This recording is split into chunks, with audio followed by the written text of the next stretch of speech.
Every day, over 100 million barrels of oil are extracted from the earth, and within weeks, some of it ends up in your car. But how exactly does thick, black crude oil transform into clear, flammable gasoline? And the most disturbing part, could your fuel be part of a system designed to never let you quit it? Who really controls the refineries? And what happens when supply is manipulated? In today's video, we uncover the full journey of crude oil from underground empires to engineered addiction. Welcome to Deep POV.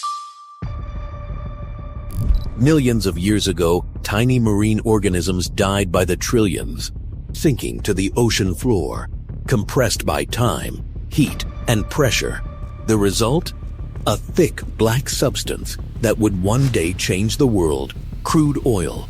It lay hidden for eons, until 1859, when a man named Edwin Drake drilled the first commercial well in Pennsylvania. The target was kerosene for lamps, but something else emerged. Highly flammable, seemingly useless. They called it gasoline waste. For years, it was discarded. Then came a new invention, the internal combustion engine. Gasoline suddenly had purpose, and oil had its empire. At first, refineries were local, but one man saw the bigger picture. John D. Rockefeller. He didn't just sell oil, he built a system. Through monopolies and secret deals, he created Standard Oil, controlling 90% of U.S. production. Gasoline was no longer a byproduct. It was profit. And as demand grew, oil stopped being just fuel and became power. Empires invaded oil-rich lands. Wars were fought not just for territory, but for energy. Gasoline-fueled tanks, ships, planes, and soon, the world. But here's what most people miss. Gasoline wasn't just useful. It was addictive. Economies, governments, entire societies became dependent on it. And once that dependency set in, the real game began. Because what came next wasn't about innovation, it was about control. Crude oil doesn't come out ready to fuel your car. It's dense, dirty, useless, until it enters the gates of one of humanity's most powerful creations, the refinery. First comes distillation. Oil is boiled to extreme temperatures. Its components separate. Light gases at the top, diesel and bitumen at the bottom. Gasoline sits in the middle, but it's still not usable. Because gasoline isn't natural, it's engineered. Through cracking, molecules are broken down. Then reforming reshapes them. Then blending adds ethanol, detergents, stabilizers. Each step fine-tunes performance. Because cars don't run on fuel alone. They run on formula. But the chemistry hides a darker truth. In the 1920s, GM, DuPont, and Standard Oil introduced tetraethyl lead. It was discovered that a rare compound of lead, mixed in proper proportions with gasoline, made an ideal anti-knock fuel. Horsepower increased, speed picked up, and the knock was gone. And he tried something like 15,000 different combinations of elements. They did find that benzene from coal would work. They did find that alcohol from farm crops would work. So you could add 10% alcohol to gasoline and get a higher quality fuel, less knocking in the end. It made engines quieter and poisoned millions. They knew the risks, used it anyway. Why? Because it was profitable. Leaded gasoline wasn't banned globally until the 1980s, but its legacy lingers. Today's additives are branded as safe and efficient, but many are proprietary, undisclosed, still potentially harmful. And the refining process? Still one of the most polluting on Earth, releasing CO2, toxic runoff, flares seen from space. Yet every day, 100,000 barrels of gasoline are produced in just one U.S. refinery. Why? Because this isn't about sustainability. It's about scale and control. A few corporations, Shell, BP, Chevron, own most refineries. They set output, They influence prices. So even if oil is local, fuel may not be. Because in the end, refining gasoline was never just about energy, it was about power. Gasoline doesn't just power engines, it moves through a hidden empire.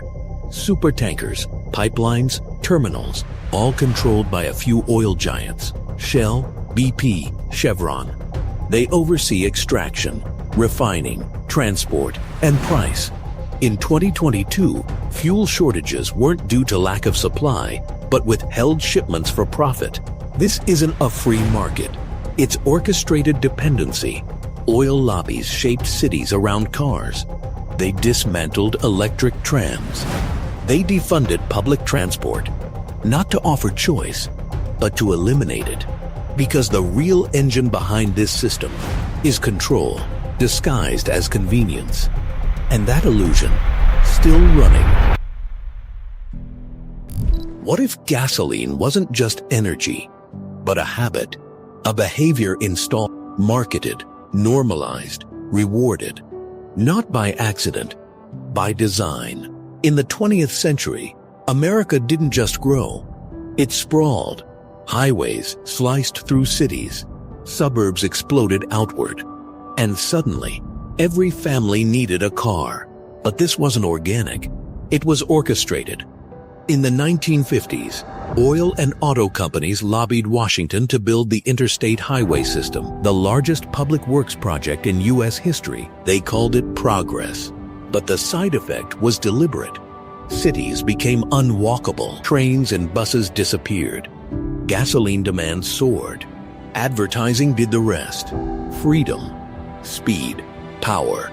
Every commercial, every billboard, every film, from James Dean to Fast and Furious, sold us a dream, the open road. But behind the camera was the same handful of companies with a vested interest in you driving alone every single day. Meanwhile, alternatives were quietly killed. Electric cars? They existed as early as night, quiet, efficient, reliable. But oil executives saw the threat, so they crushed development. In 1996, General Motors released the EV1, a fully electric car praised by users. Then they recalled and destroyed every single one. Why? Because it didn't need oil. It didn't break down as often. It didn't consume. And in a system built on consumption, efficiency is the enemy.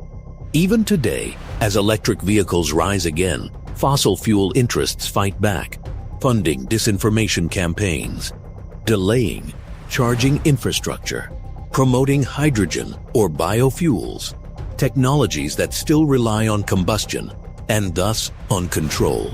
Because the goal isn't just to sell gasoline, it's to sell dependence.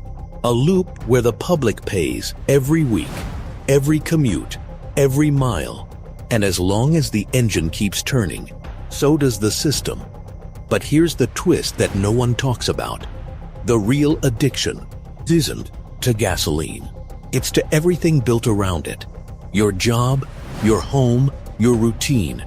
Entire lifestyles calibrated to a substance we were never meant to rely on. And escaping it would mean rewriting society itself. But what if the system doesn't want you to escape? Because in the end, the chain isn't on your car, it's on your mind. And breaking it might be more dangerous than staying in it. Look around you. Everything from the roads beneath your feet to the food on your plate has been touched by gasoline, harvested by tractors, shipped by trucks, stored in refrigerated warehouses powered by diesel generators. Even digital life relies on data centers, cooled and backed by fossil fuel grids. We don't just live with gasoline, we live inside it. But as climate crises deepen and oil reserves dwindle, a question echoes louder. Why haven't we moved on? Technologies exist. Alternatives are ready. The science is clear. Yet the chain holds firm. Why? Because breaking it means disrupting trillions in revenue. It means threatening political alliances built on oil exports. It means rewriting infrastructure, culture, and habit. And above all, it means letting go of control. In 2003, the US invaded Iraq. Officially, weapons of mass destruction. Unofficially, oil fields. Leaked memos later revealed oil contracts were discussed before any weapons were found. It's not the only case. From Venezuela to Nigeria to the Arctic, geopolitical chaos often follows oil. Not because the resource is scarce, but because access is power. And gasoline? It's the most potent piece on the board. Meanwhile, the public pays the price. At the pump, in the lungs, in the rising seas. Every gallon burned adds to the heat.